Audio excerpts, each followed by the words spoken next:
Nos acercábamos a las ciénagas del Júcaro, a la desembocadura del mismo río.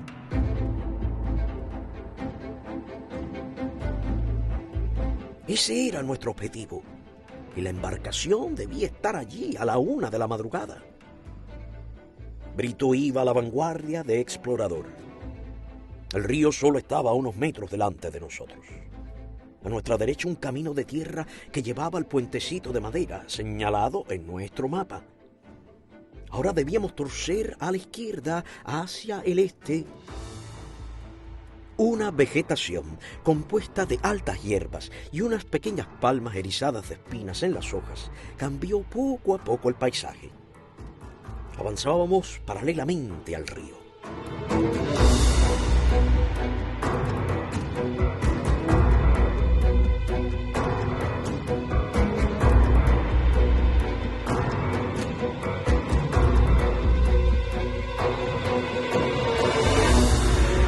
Muy buenos días a todos mis contertulios, bienvenidos a mi lectura. Estás escuchando Contra toda esperanza de Armando Valladares. Iniciamos la entrega número 11.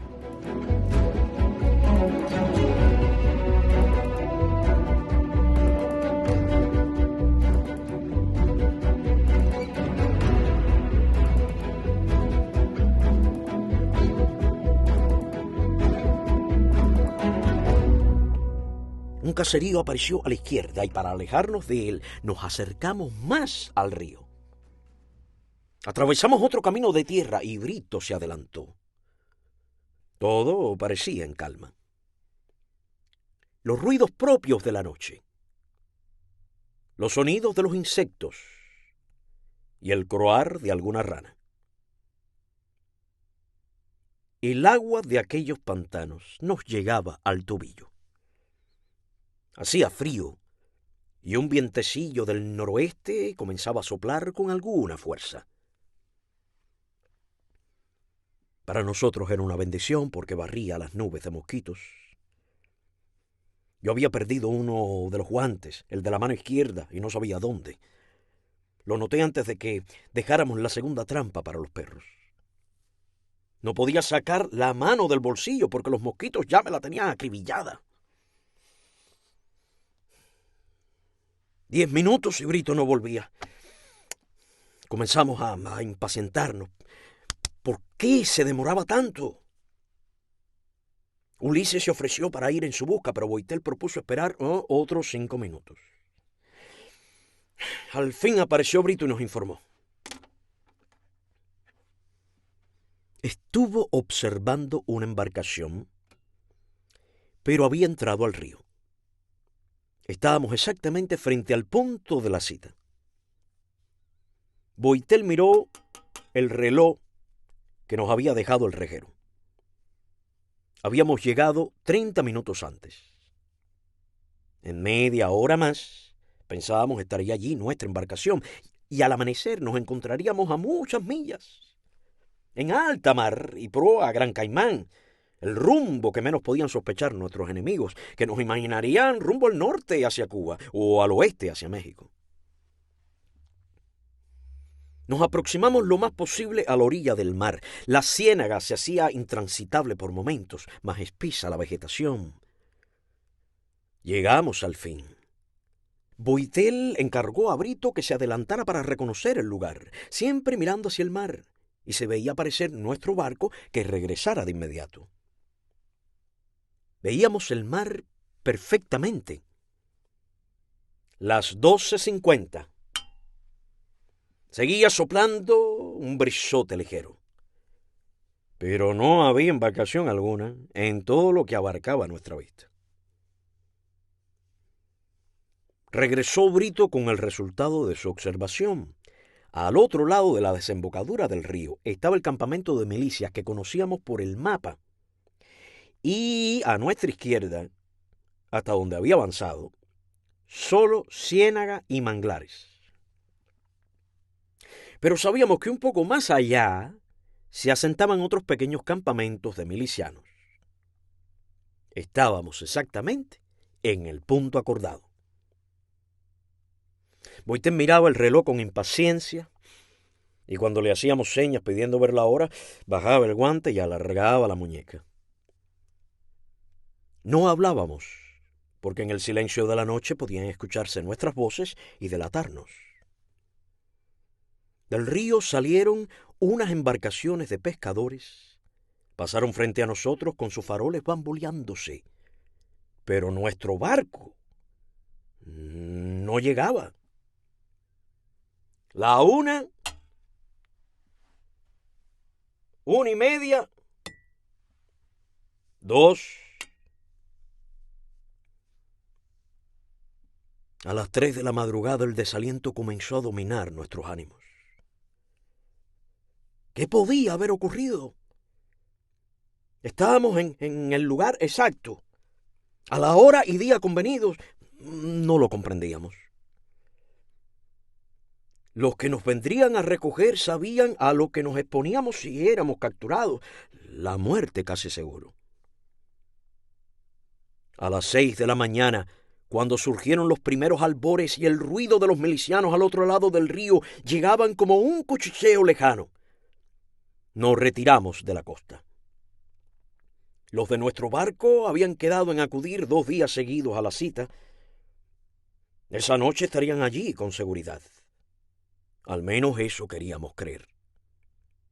Teníamos que estar otra vez dentro de 18 horas en el mismo sitio.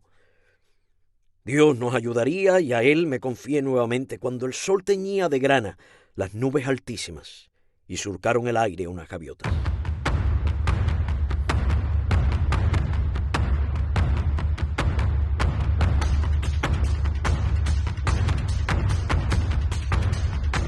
E iniciamos con un nuevo capítulo físico del libro titulado La Cacería, el capítulo 20.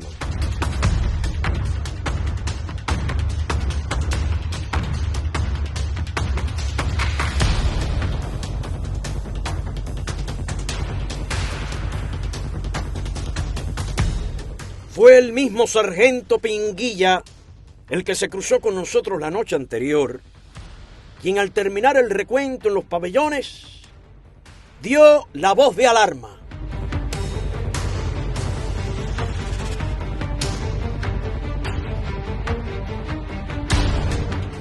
Carrión y otros se habían encargado de quitar las presillas de aluminio que sostenían los barrotes cortados y tirarlos en el piso de la celda. Cuando Pinguilla levantó la cabeza y vio el hueco en la ventana,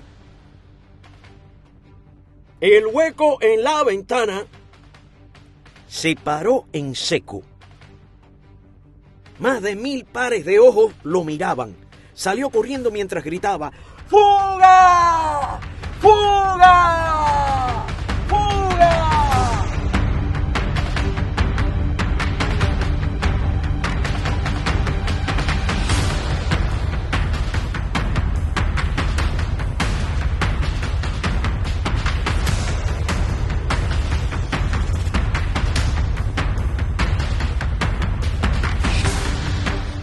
A los 10 minutos el teniente Pomponio, estrenando su primer uniforme verde olivo, llegaba a la circular.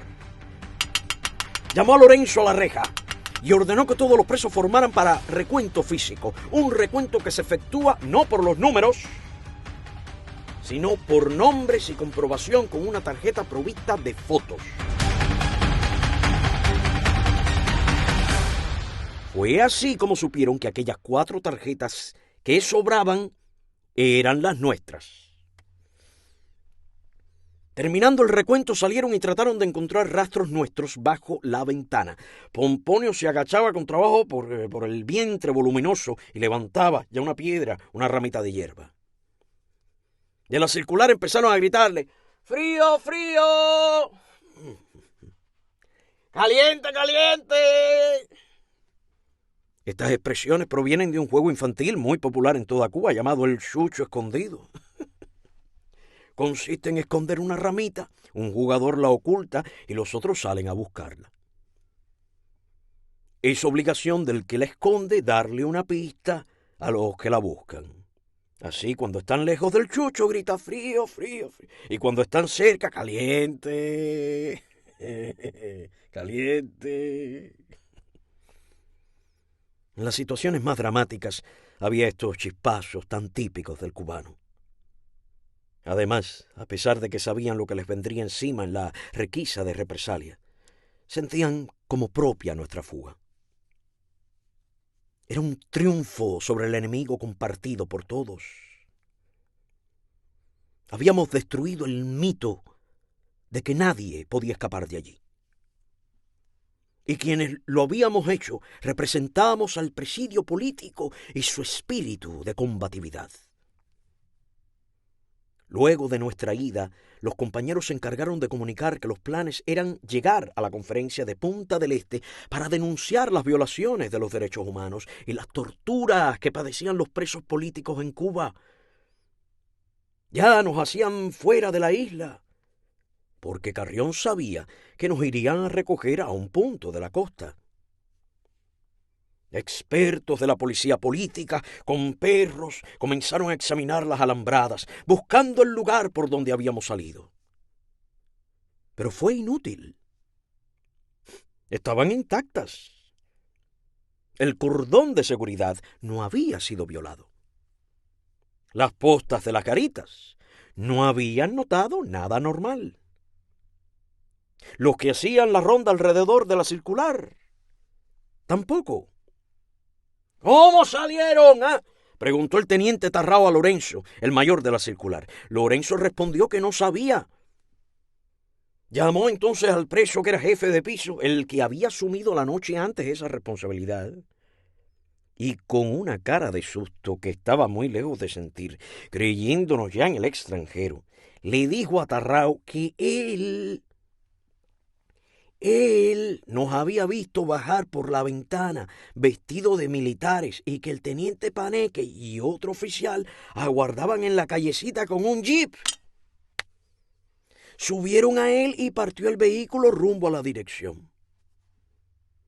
Yo no dije nada porque eso es un problema entre militares, terminó diciendo Rolando. Aquella declaración fue una bomba. El director salió velozmente a informar lo que acababa de escuchar. Creerlo era la única alternativa que tenían las autoridades. Si el cordón de seguridad no había sido violado, únicamente con ayuda interna de otros militares pudo efectuarse la fuga. Esa lógica sencilla y la sospecha hacia los demás que caracteriza al sistema comunista alimentan la desconfianza y los inclinan a ver en todos, hasta en sus más cercanos compañeros, un enemigo potencial vendido al capitalismo. Esto hizo que la policía política ordenara que todos los oficiales y soldados que se encontraban de servicio desde la noche anterior permanecieran acuartelados, retenidos y sin poder salir del área de la prisión. El mayor Lorenzo, varios rejeros y Rolando, el que dijo que nos había visto subir al jeep, fueron trasladados a las celdas de castigo. Allí tenían un comité de recepción. Les ordenaron quitarse las ropas y quedarse totalmente desnudos. El teniente Pomponio, al frente del pelotón, enarbolaba un cable eléctrico trenzado. Lo acompañaba su hijo, un niño de 8 años, al que Pomponio llevaba con él para enseñarle cómo tratar a los enemigos de la revolución. Ese niño se crió en aquel ambiente de barbarie y violencia. Cuando tenía 12 años, también iba armado de un cable y golpeaba a los prisioneros.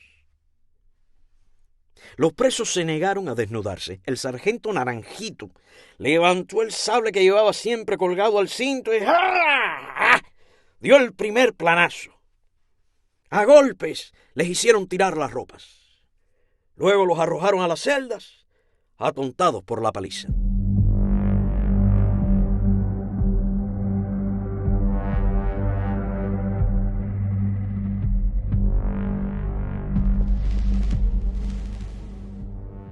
Acampamos a la entrada misma de la parte más inhóspita de la ciénaga. Frente a nosotros, una zona llana de unos cientos de metros, en la que crecían unas hierbas llamadas cahuazos, de hojas tubulantes y huecas del grueso de un cigarrillo, que llegaban a la altura de la cintura. Toda esa zona era baja y pantanosa. Donde nos encontrábamos igual, pero allí crecían árboles y palmeras de tronco muy ancho, pero de solo unos 3 metros de alto y con unas hojas provistas de espinas enormes. Peligrosísimas, pues al menor descuido podían clavarse en la cara y aún en los ojos. Diseminados se veían pequeños montículos de tierra húmeda, oscura y virgen. Aquel lugar era frecuentado por pájaros y mosquitos.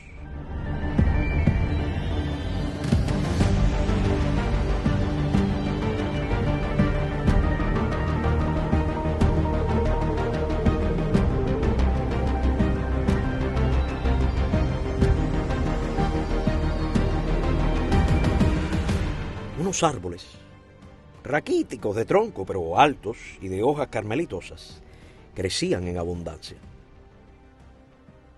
Las peligrosas tembladeras, capaces de engullir una res, comenzaban un poco más al sur. En estas arenas movedizas perdieron la vida muchos prófugos, sin dejar rastro. Brito era el único del grupo que tenía experiencia en ese tipo de terreno, adquirida durante sus años de cazador de caimanes. Peligrosa profesión que ejerció cuando era apenas un adolescente. Todo el tiempo permanecíamos en silencio, aguardando con ansias la noche que nos haría sentir más protegidos y que traería nuestro barco. Comimos una tableta de chocolate y otra de azúcar.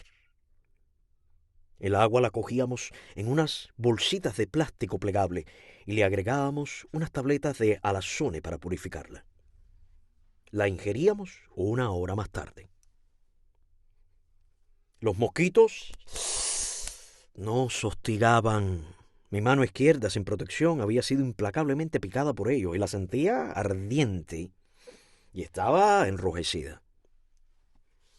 Brito logró alejarse un poco y trepar a la copa de un árbol, desde donde echó una mirada a los alrededores. Todo parecía tranquilo. Al mediodía, sentimos el lejano ruido de un motor. Se fue acercando. Era una avioneta que volaba a baja altura y pasó al norte de nuestra posición. Había comenzado la operación de búsqueda. Por la tarde, el sonido característico de un helicóptero nos hizo escondernos más todavía.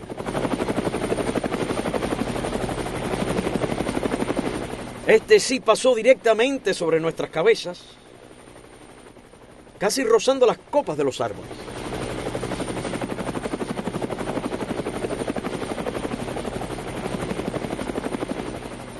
Pero no había posibilidad de que nos detectaran con nuestro uniforme verde olivo y confundido con los arbustos.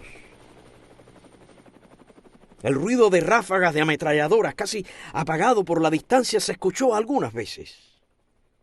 Nosotros no podíamos relacionarlo con nuestra búsqueda, más bien creímos que sería una de las frecuentes prácticas militares.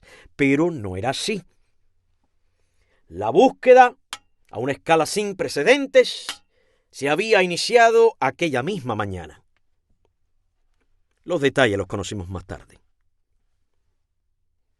Como el día anterior, el de nuestra fuga, los presos de la Circular 3 habían tenido visita, miles de familiares se encontraban en la isla. Lo primero que hicieron las autoridades fue prohibir su regreso a Cuba.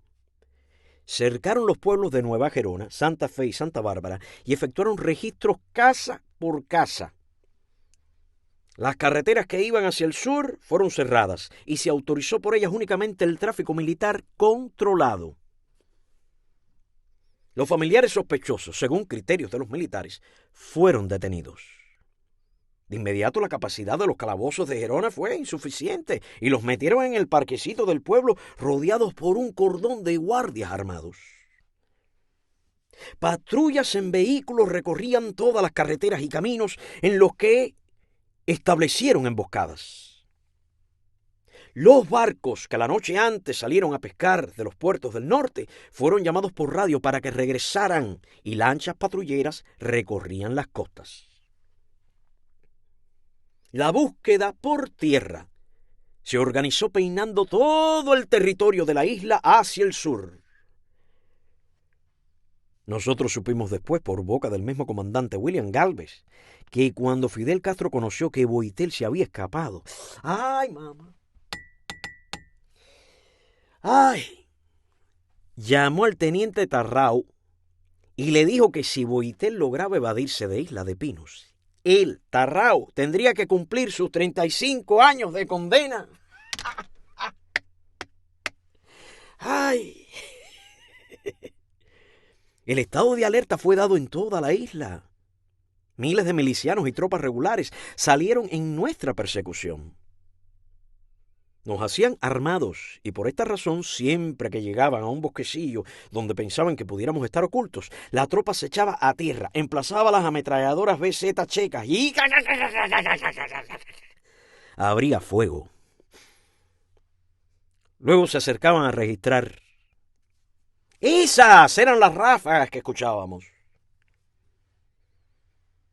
Los hotelitos y moteles cercanos fueron asaltados por la policía política. En uno de ellos detuvieron a Carmen, la novia de Boitel. El comandante William Galvez la interrogó personalmente, amenazándola y diciéndole que sería llevada a la cárcel si su novio llegaba al extranjero. Ya casi de tarde, Brito avistó militares que se acercaban al punto donde nos encontrábamos. Frente a nosotros, la amplia extensión poblada de los caguazos que llegaban a la cintura, y al final el bosquecillo donde nos ocultábamos. Cuando los guardias comenzaron a disparar sobre este bosquecillo, una lluvia de ojos y ramitas cayó sobre nosotros desmenuzadas por los proyectiles. Las ráfagas pasaban alto, pero nos inclinábamos buscando protección. Borramos las marcas que nuestros cuerpos habían dejado en el lugar y nos fuimos desplazando hacia la derecha del cerco. El firme de la ciénaga, donde empezaba la vegetación, se dilataba en forma semicircular. Los militares, cuando continuaran su marcha, desembocarían forzosamente en el terreno despoblado de árboles donde solo crecían los caguazos.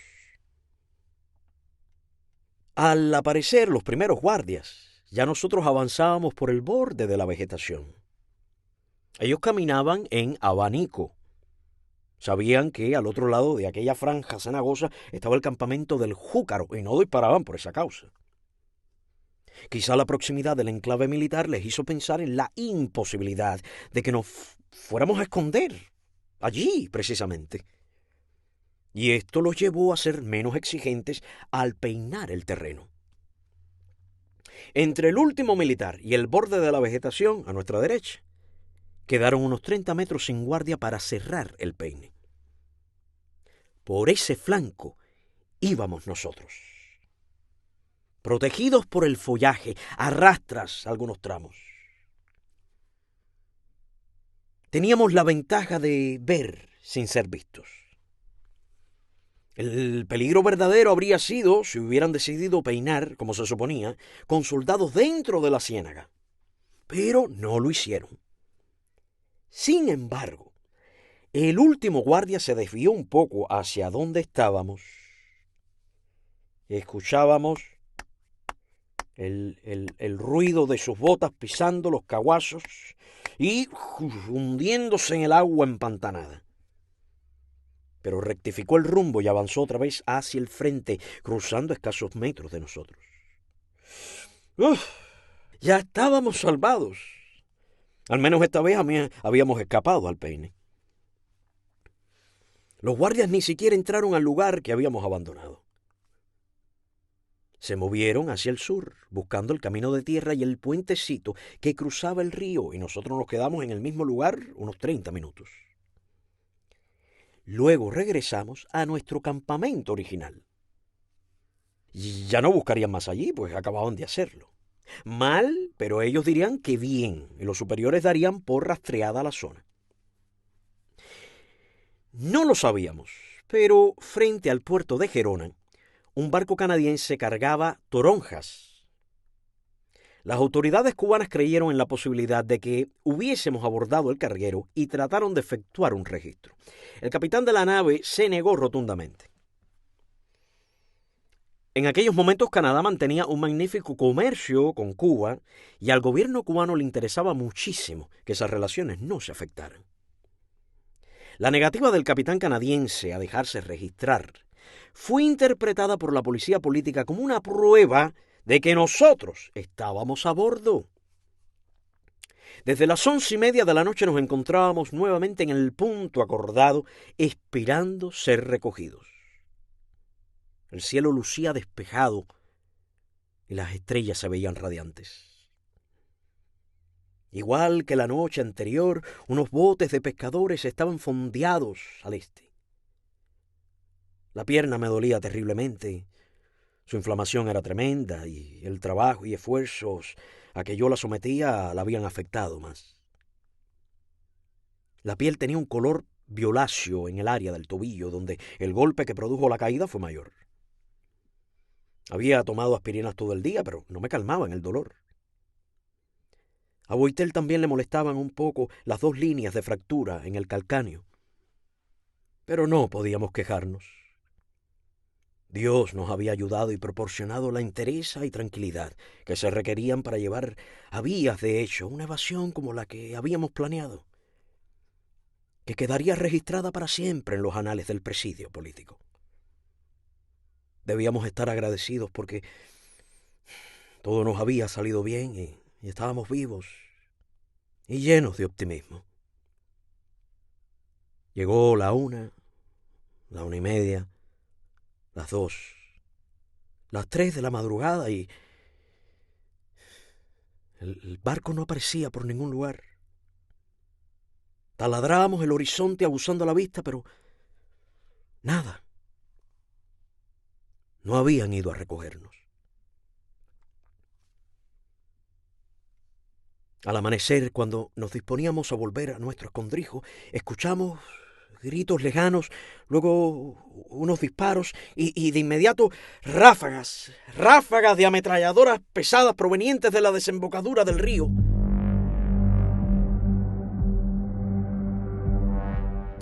Después el silencio. A los pocos minutos otras voces, pero no podíamos distinguir lo que decían. Permanecimos allí hasta que el cielo empezó a clarear. Habíamos dormido a ratos, pero estábamos agotados del cansancio y la tensión era ahora más intensa. El que la embarcación tampoco hubiera llegado en la segunda noche nos desalentó y Boitel propuso secuestrar un barco. Brito era especialista en este tipo de acción. Había secuestrado varias naves a las cooperativas pesqueras del Estado para llevarlas con personas que escapaban al extranjero. El lugar donde acampábamos, luego de la operación de rastreo de los militares, era seguro, aunque nuestras provisiones de boca, tabletas de chocolate y azúcar, eran nuestro único alimento. Hasta el momento resultaban suficientes para las calorías al menos.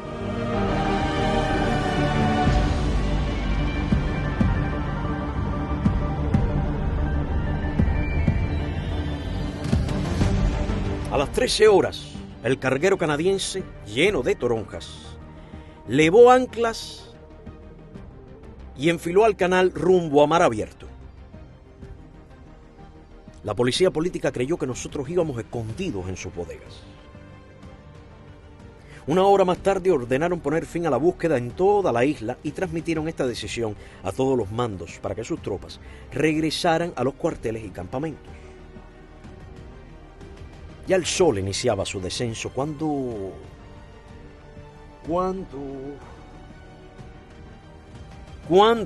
Brito nos alertó de que una numerosa tropa se nos echaba encima.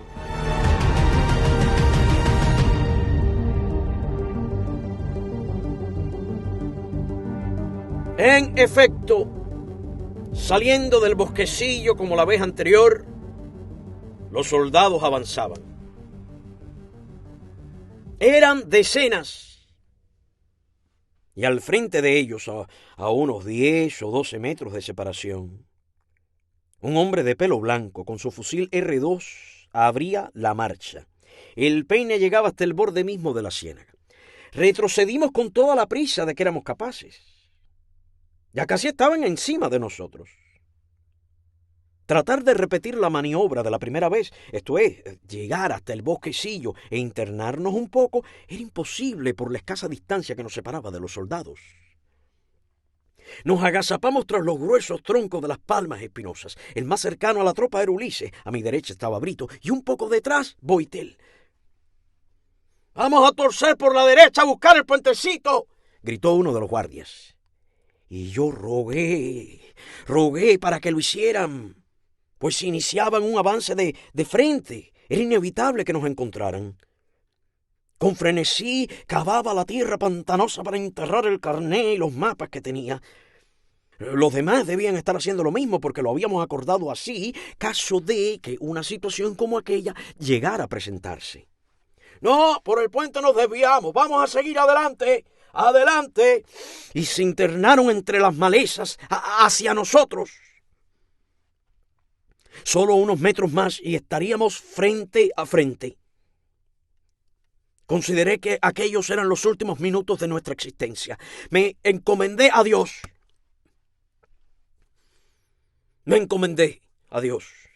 Y pensé en mi familia. Y un caudal de cosas me vinieron a la mente con precipitación. Pensé que iba a morir allí, en aquella ciénaga inmunda y fétida, y sentí un miedo atroz. Esa garra invisible que se clava siempre en mi estómago y lo va atenazando casi hasta el dolor y el espasmo. «¡No tiren, que estamos desarmados!».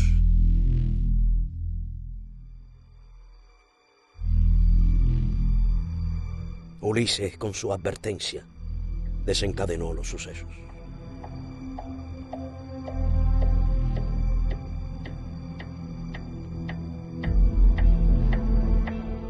Se escuchó el chasquido metálico de los cerrojos de los fusiles y el griterío de los guardias pidiendo al que abría la marcha que se quitara para ellos poder disparar. «¡No tiren, que estamos desarmados!», volvió a gritar Ulises.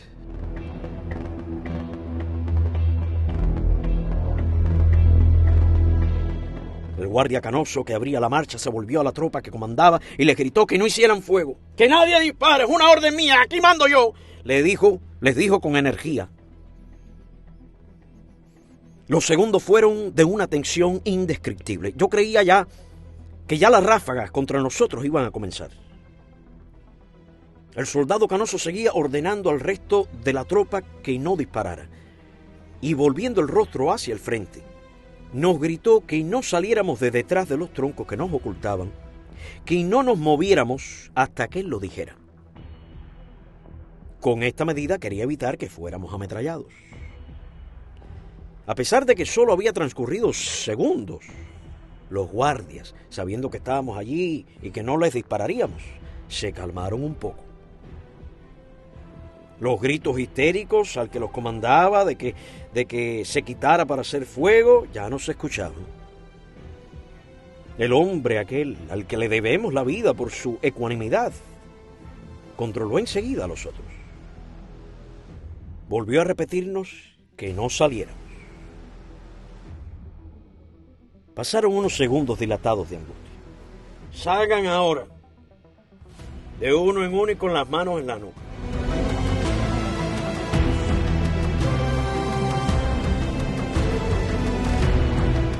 Ulises salió el primero. Otro, Boitel le siguió y luego Brito. «Hay uno de nosotros lesionados en una pierna», les dijo Boitel. Yo salí cojeando. Allí estábamos los cuatro, las manos detrás de la cabeza, con un desaliento y cansancio muy grandes. Nos rodeaba tropa de cerca de un centenar de hombres. Nos miraban con una tremenda hostilidad. «Tenemos que haberlos matado aquí mismo», dijo uno de ellos y nos amenazó con el fusil. Todo había cambiado en unos escasos minutos. Nunca pensé que seríamos capturados con vida. Ninguno de nosotros, creo, que ni en el más recóndito rincón de su esperanza había tenido esa ilusión. Conocíamos perfectamente al enemigo. Únicamente la intervención de aquel hombre canoso, con visible ascendencia española, que mandaba a la tropa, nos había librado de la muerte. Hubo un momento en que, cuando solo nosotros podíamos oírlo, nos susurró que habíamos tenido suerte de que él hubiera estado allí, porque si no... Y dejó incompleta la frase, cuya significación y alcance nosotros comprendimos. Hubo órdenes y cuchicheos entre jefes y algunos otros militares. Dos salieron a dar el aviso al campamento cercano.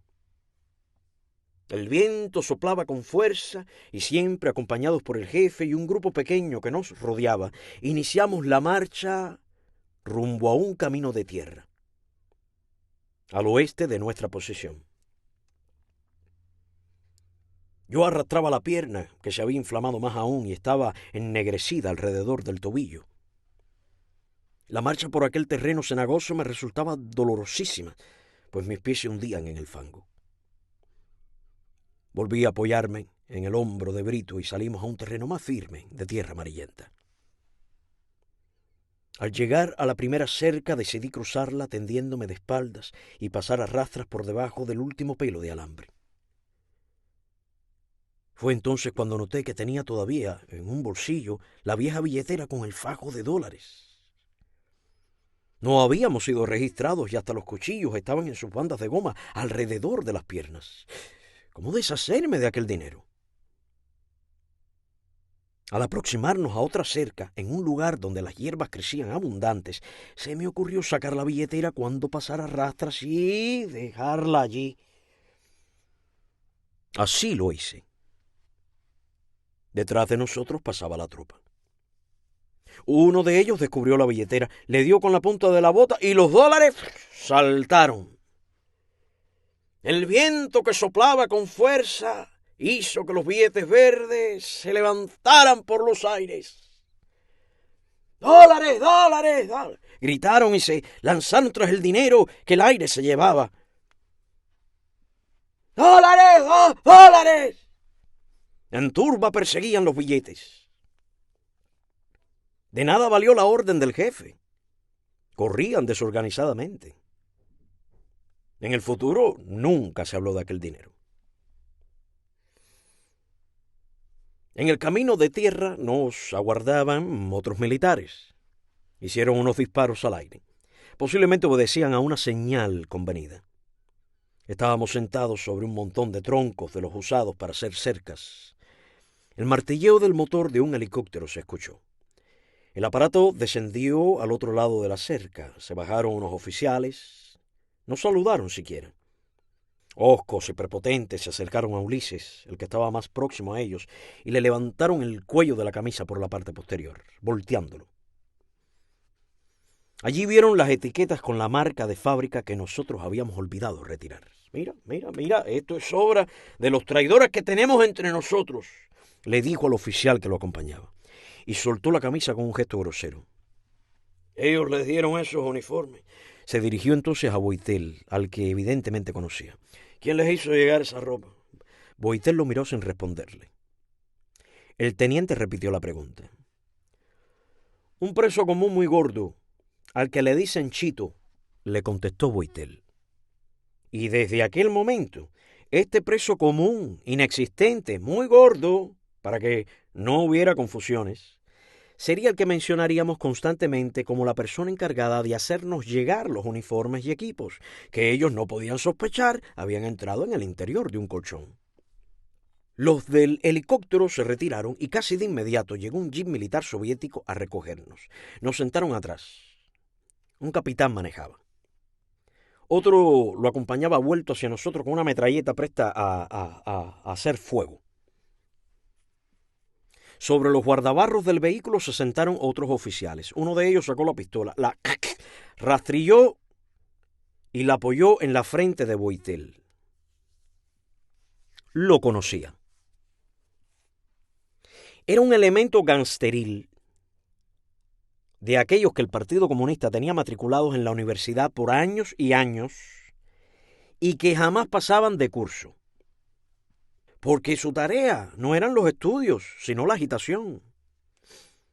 Años atrás, Boitel había desenmascarado a este agitador que, por obra y gracia de la revolución, era ahora un flamante oficial de la policía política. Este individuo, al encontrárselo inerme y preso, se complacía en vejarlo. Le llamé la atención al oficial porque sabía que Boitel no le diría una palabra. Le pedí que quitara la pistola de su cabeza, pues como estaba montada y él tenía el dedo en el disparador, bastaría un frenazo para accionar el gatillo. Que me lo diga él, que me pida el favor de quitar la pistola si está pendejado. Boitel le respondió indignado, iracundo casi. Yo en cualquier circunstancia soy 1000 veces más hombre que tú, con pistola y uniforme. Tú no eres más que un cobarde y un miserable.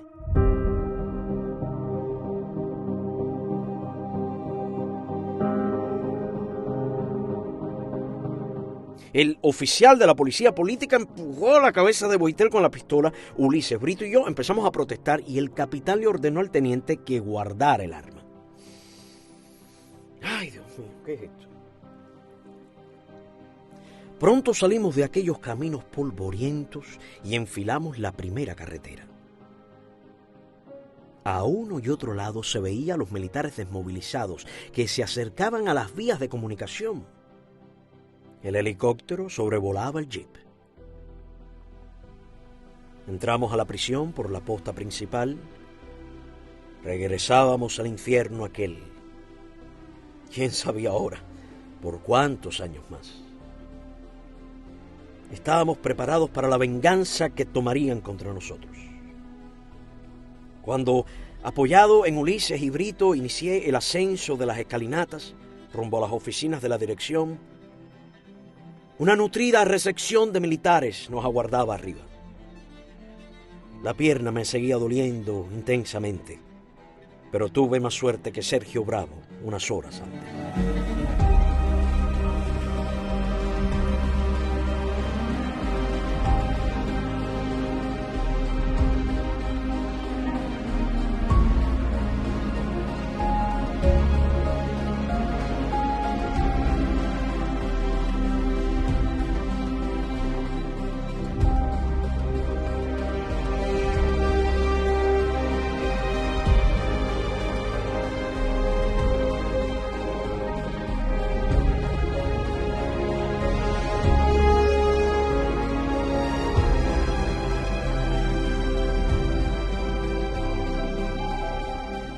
Y por hoy concluimos con la entrega número 11 de Contra Toda Esperanza de Armando Valladares.